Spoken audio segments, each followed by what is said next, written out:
Well, let's continue our coverage now and welcome in Senate Chairman of the National Iranian Congress and author of Comrade Ayatollah, Amir Fakhrآور, along with IDF lone soldier veteran and host of the Resilient Riches podcast, Yair Kleiman. So good morning.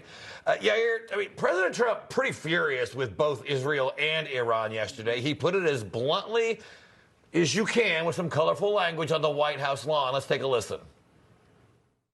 We basically have two countries that have been fighting so long and so hard that they don't know what the they're doing. Do you understand that? All right. That's something. I worked with him for a long time. You don't hear him say that publicly very often. I mean, what's your reaction to the president's, not only his comments, but how basically both sides got back in line pretty quickly?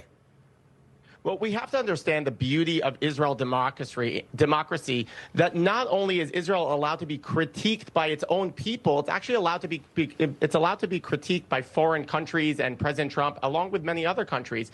The difference between Israel and Iran is the people inside Iran last night all of a sudden were critiquing their country. They arrested 700. They start executing people. Israel not only engages in conversations with foreign leaders and engages with conversations inside their own country, but they allow for it and they actually change and adopt their country to this. So do I like what President Trump said? That's irrelevant. It allows for conversations in Israel, and look at the restraint that they held versus the Iranian regime that had no restraint against their own people.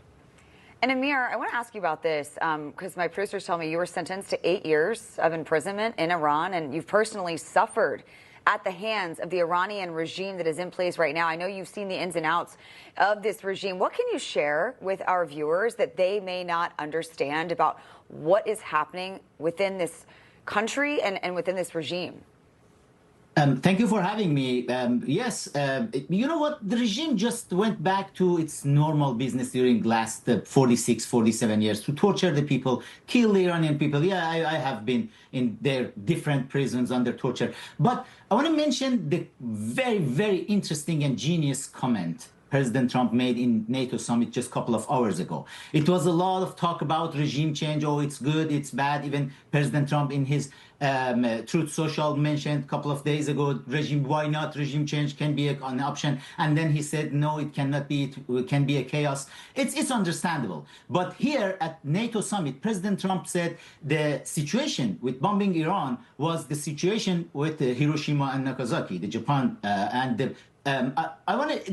That's interesting, very amazing. In my recent book, The Spirit of the Constitutional Law, first chapter, I mentioned that, and I suggested President Trump to exactly use the model of post-war Japan for Iran, because back then General Douglas MacArthur went for regime change in Japan, but the correct one went for constitutional revolution. They drafted the new constitution, which is called right now in Japan MacArthur's constitution. It's the longest standing constitution without any amendment, and Japan went from the destroyed nation with the nuclear bomb to the greatest ally of United States, one of the G7 members. And Iran should be like that. President Trump should force Iranian regime for the constitutional reform. We need to have a constitution, new constitution. Even we drafted proposed the draft constitution for future Iran. And it was very genius of President Trump to talk about that in this situation. Regime change in Iraq and Afghanistan with sending boots on the ground was wrong.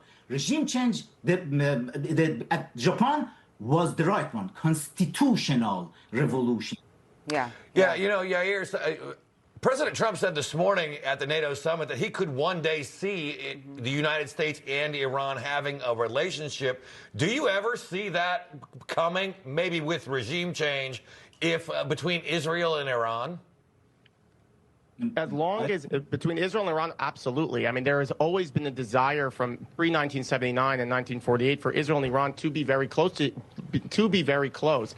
There has been obvious conversations between the opposition party that wants to come into Iran and take over the country. Reza Pahlavi has gone specifically to Israel. His son-in-law is Jewish. There are a lot of moves that are being made behind the scenes to normalize relations between Iran and Israel. What would be the most amazing thing if we can get Iran into the Abraham Accords? Imagine the rest of the region and how quickly everybody else would change.